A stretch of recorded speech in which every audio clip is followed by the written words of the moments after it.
네, 할렐루야. 네, 오늘도 말씀과 기도로 승리하는 복된 하루가 되시기를 간절히 소망합니다. 네, 오늘 말씀의 환상을 이제 마지막으로 보겠는데요. 말씀의 제목의 1절 위의 말씀을 보면 내 병거가 나옵니다. 내 병거 환상. 이제 내 병거를 끄는 병거의 말들이 나오는데 2절 말씀을 보면 붉은 말, 또 검은 말, 또 3절 말씀 가면 흰 말, 또 넷째 병거는 어룽지고 건장한 말들이 나옵니다. 여기서 그러면 흰 말이 뭐고 뭐 검은 말이 뭐고 뭐 성경은 이에 대해서 1절 언급하고 있지 않죠. 그러니까 여기에서 말의 색깔은 중요하지 않다는 것입니다. 그래서 이걸 가지고 뭐 학자들이 흰색은 무엇이고 붉은색은 무엇이고 이렇게 해석을 할 수 있는데 그건 해석은 조심을 해야 된다는 거죠. 왜냐? 성경에는 언급하고 있지 않기 때문입니다. 그래서 성경에서 가르치는 것은 네 가지의 병거가 중요한 것이지 그 말의 색깔은 중요하지 않다. 자, 그러니까 4절 말씀을 보면 스가랴가 묻죠. 내가 내게 말한 천사에게 물어 이르되 내 주여 이것들이 무엇입니까? 라고 친절하게 또 물어봅니다. 그랬을 때 5절 말씀 대답을 해주시죠. 같이 한번 읽겠습니다. 시작. 온 세상에 주 앞에 서 있다가 나가는 것이라 하더라. 자, 그러니까 이 네 병거가 뜻하는 것이 무엇이냐? 하늘의 네 가지의 바람이다 이겁니다. 여기서 바람이라는 것은 성경 말씀을 보면 이제 루아흐라고 하죠. 루아흐. 이제 루아흐는 뜻은 우리가 하나님께서 우리 인간을 만드신 다음에 뭐를 불어넣으셨죠? 숨을 훅 하고 불어넣으셨다. 그때 썼던 단어도 루아흐입니다. 또 이 단어는 또 어디에서 나오냐면은 주의 영이 임한다. 성령이 임한다라고 뜻할 때도 루아흐라고 합니다. 그래서 NIV 성경을 보시게 되면 그 루아흐를 여기서 뭐라고 번역을 했냐면 바람이라고 한다면은 그냥 윈드르 뭐 이렇게 번역을 했겠죠. 그러나 스피릿이라고 번역을 해놓았습니다. 그러니까 스피릿이라는 뜻은 영, 또 성령이라는 뜻입니다. 그래서 하늘의 내 바람 것은 정확한 번역은 하늘의 내 영이라고 해석을 하는 것이 더 맞습니다. 그래서 내 병가가 등장하는데 이 뜻은 무엇이냐면 하늘에 있는 우리들에 있는 성령, 내 영이 바로 그것이 내 병거가 된다 이겁니다. 자, 그러면 그 성령이 온 땅을 다스리시는 그 하나님께서 내 병거를 보내셔서 온 땅을 두루두루 이렇게 지나가고 살펴보도록 명령을 하셨다는 겁니다. 자, 그렇게 해서 이제 8절 말씀을 가면 자, 8절 말씀 같이 한번 읽어볼까요? 자, 시작. 북쪽으로 나간 자들이 북쪽에서 내 영을 쉬게 하였느니라 하더라. 자, 그동안에는 온 땅을 두루 살펴보던 그 내 영이 이제 북쪽으로 간 그 영은 어떻게 되느냐? 영이 쉬게 되었다라고 말씀을 하고 있습니다. 그동안에는 어떤 일이 있었냐면 이스라엘 백성들이 하나님 말씀 앞에 온전히 순종하지 않으니까 북이스라엘은 어떤 나라에 멸망을 했습니까? 아수르라는 나라한테 멸망을 했죠. 그 성경을 보면 팔레스틴 땅에서 북쪽입니다. 그 다음에 남유다는 어떤 나라에 멸망을 했습니까? 바벨론에 멸망했죠. 바벨론도 팔레스틴 땅에 의해서 본다면 북쪽쯤에 있습니다. 그러니까 그동안에 하나님께서는 이스라엘 백성들이 하나님 말씀대로 잘 살지 않으니까 결국 이런 나라들을 들어서 사용할 수밖에 없었다. 그러니까 이렇게 하나님께서 심판하시는 와중에도 하나님은 누구를 보내셨느냐? 내 바람을 보내셔서 이스라엘 백성들이 아주 넘어지지 않게 붙들어 주시기도 하고 또 낭망하되 아주 낭망하지 않도록 붙들어 주시고 그렇게 해서 포로 생활 70년 동안을 잘 그래도 견딜 수 있도록 부지런히 성령님의 일하심이 있었다는 겁니다. 그래서 이제는 하나님께서 모든 것을 다시 이제 이스라엘 백성들을 회복시키셔서 팔레스틴 땅에 진정한 평화를 허락하시고, 그래서 저 북녘 땅에도 더 이상 움직이지 없도록 평화를 가져다 주시는 하나님의 은혜가 있겠다라는 것입니다.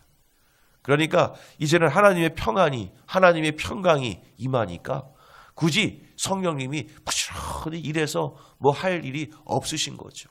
그래서 오늘 말씀에서 내 영을 쉬게 하였다라고 표현하고 있는 겁니다. 오늘 이 평강의 축복이 우리 성도님들의 가정과 사업장 가운데 있으시기를 간절히 소망합니다. 주님의 평강이 임하면 모든 것이 평안한 겁니다. 자, 지금 우리 이 땅에도 지금 많은 어려움들이 있죠.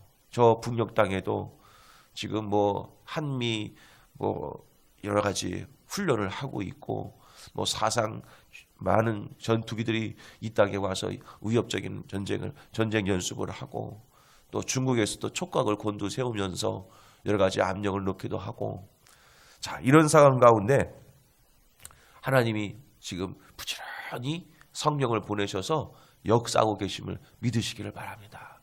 지금도 얼마나 많은 치열한 전쟁이 지금 나라 안팎으로 일어나는지 모릅니다.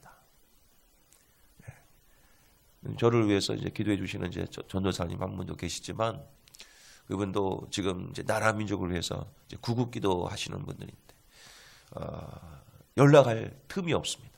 연락할 틈이 없습니다. 잠시 후에 전화드리겠습니다. 이렇게 해도 연락이 안 됩니다. 그만큼 지금 이 구국 기도를 하기 위해서 하나님이 부지런히 지금 이런 기도자들을 세우셔가지고 지금도 기도하게 하십니다. 지금 그런 기도 때문에 우리가 이 자리에서 편안하게 예배드릴 수 있는 것이지, 그런 기도가 없고 하나님이 이 땅에 전쟁을 그대로 허락하신다면 우리는 지금 이 자리에서 편안하게 예배드릴 수 없다는 겁니다. 오늘 우리에게 이 평강을 주신 은혜에 하나님 앞에 감사하십시오. 그래도 내 가정 지키고 내가 하는 일을 할 수 있어서 그것이 얼마나 감사한지 모릅니다. 저는 그런 전쟁을 겪어보지 못한 세대이지만, 그러나 전쟁은 이 땅에 일어나서는 안 되는 겁니다. 전쟁 나면 가정이 온전히 서겠습니까? 또 모든 일들이 제대로 이루어지겠습니까? 그때부터 큰 어려움이 있는 겁니다. 그래서 어떻게든지 전쟁은 하나님께 막아달라고 우리 꼭 기도해 주시기를 바랍니다. 이 땅에 진정한 평화가 임하게 하소서. 저 김정은 정권이 평화적으로 무너지도록 하나님께서 역사해 달라고 기도해 주시기를 바랍니다. 그것만이 우리가 이 땅 가운데서 하나님의 은혜를 충만하게 누리며 살아갈 수 있는 길이라는 거죠. 자, 어쨌든 하나님께서는 내 바람을 보내셔서 쉬게 하셨다. 이게 하나님 평강을 주셨다라는 것이고, 내 바람이라는 뜻은 네 개의 성령을 뜻하는 게 아니라 동서남북 온 땅에 바로 바람을 불게 하셔서 하나님께서 온 땅에 거하신다라는 뜻에서 내 바람이라고 표현한 겁니다. 그러니까 성령님은 어디에 계시는가? 온 땅에 두루 계심을 믿으시기를 바랍니다. 그리고 그 성령님은 어디에 계실까요? 우리의 마음 안에 내주하고 계십니다. 그 하나님께서 지금 우리에게 성령님을 보내시면서 우리와 함께 하신다는 것, 그것을 꼭 기억하시기를 바랍니다. 자, 그런 다음에 하나님께서 다시 임하여서 말씀을 해주시는데 10절 말씀 가면, 자, 임하여서 이런 말씀을 주십니다. 사로잡힌 가운데서 바벨론에서부터 돌아온 헬데와 도비야와 여다야가 스바냐의 아들 요시야의 집에 들어갔나니 너는 이날에 그 집에 들어가서 그들에게서 받되.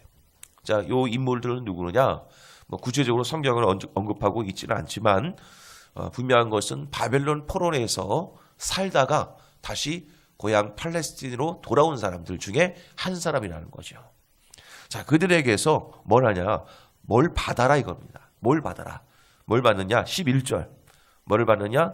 은과 금을 받아라. 그러니까 분명 이제 팔레스틴 땅으로 돌아온 여러 백성들 중에서도 요 인물들이 그래도 저 포로 중에 있는데도 돈을 많이 벌었나 봅니다.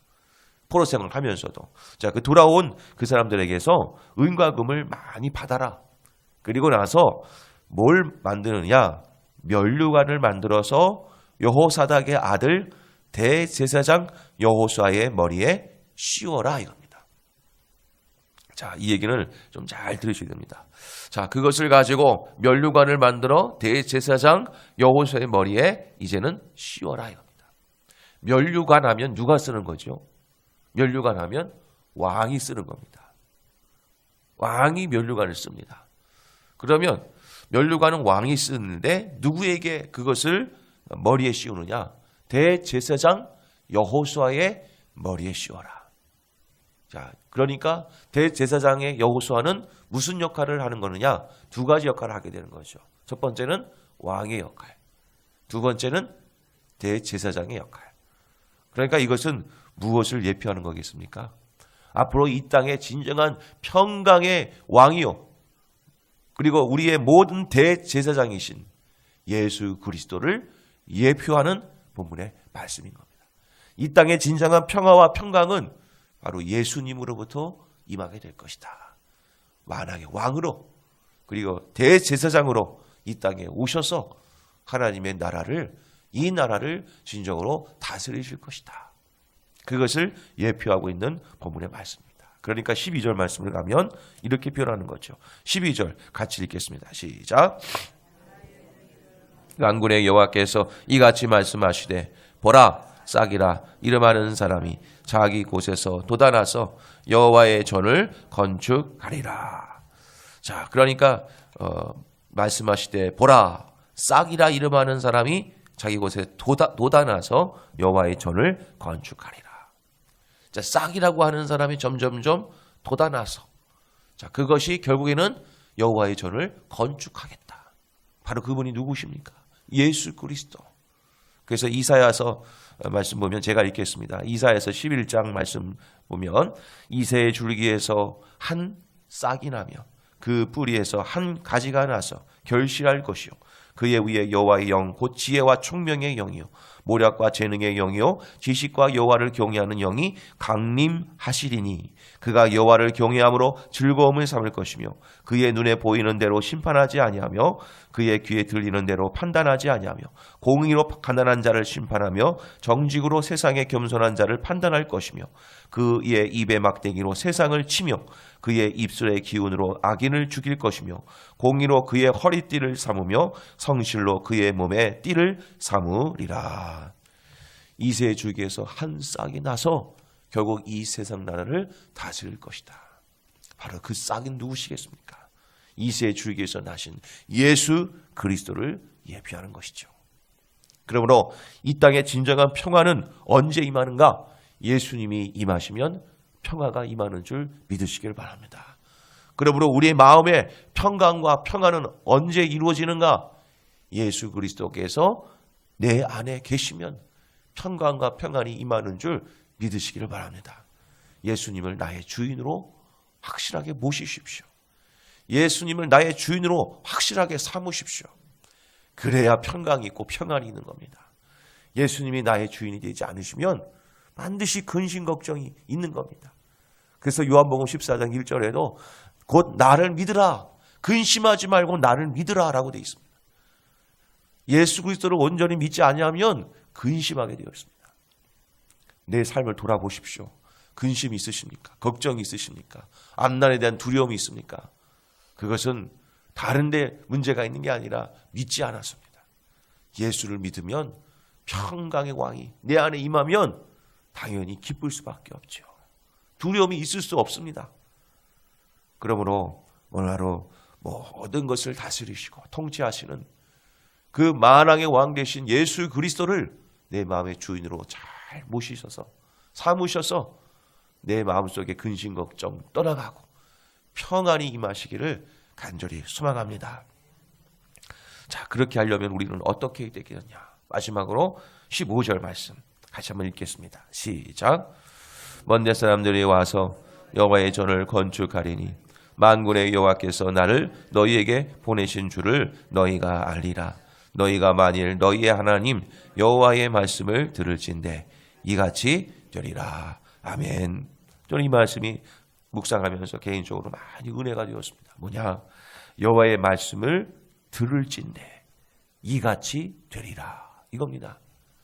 말씀대로 듣고 순종하면 이같이 될 거다, 이겁니다. 말씀대로 이루어지는 축복이 우리에게 임할 것이다 라는 겁니다.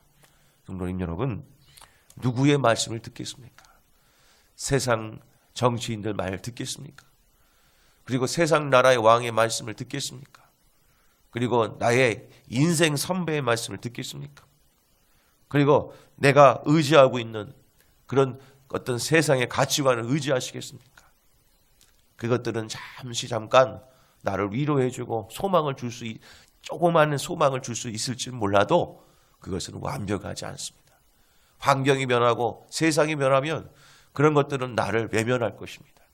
반드시 나를 챙겨주지 않습니다. 내가 넘어진단 말입니다. 그러나 나를 항상 지켜주고 나를 붙들어주는 것이 있습니다. 그것이 말씀이죠. 진리입니다. 진리만이, 말씀만이 나를 안전하게 지킬 수 있는 무기라는 겁니다. 뭘 붙드시겠습니까? 바로 말씀을 붙들라는 겁니다. 오늘 이 새벽, 오늘 하루를 살아가실 때 무엇을 의지하시겠습니까?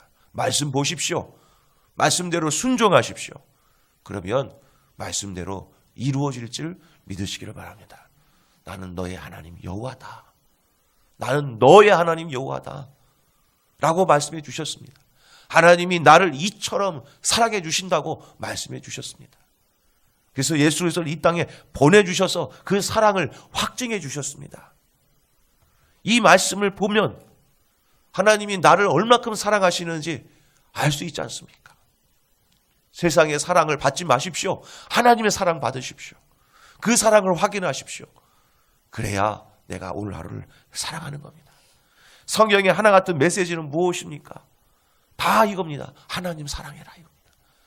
그래서 신약에 건너가면 바로 무엇입니까? 예수님이 바리새인들이 묻지 않습니까? 제일 첫째 되는 계명이 무엇입니까? 마음과 목숨과 뜻과 힘을 다하여 주 너의 하나님을 사랑하라. 이것이 너희들을 향한 첫째 계명이라고 말씀하셨습니다. 하나님만 사랑하면 결국 우리는 모든 것에는 평강이 임하게 되는 것이고 그 말씀대로 이루어진 축복을 우리가 삶 가운데 누리며 살아갈 수 있게 되는 것입니다. 그리고 사랑하는 성도 여러분, 오늘도 그 말씀의 역사가 우리의 삶 가운데 충만하게 임하도록 믿음 달라고 기도하시고 말씀대로 순종하셔서 하나님의 평강을 누리시는 성도님 여러분 되시기를 간절히 소망합니다. 우리 전희자 집사님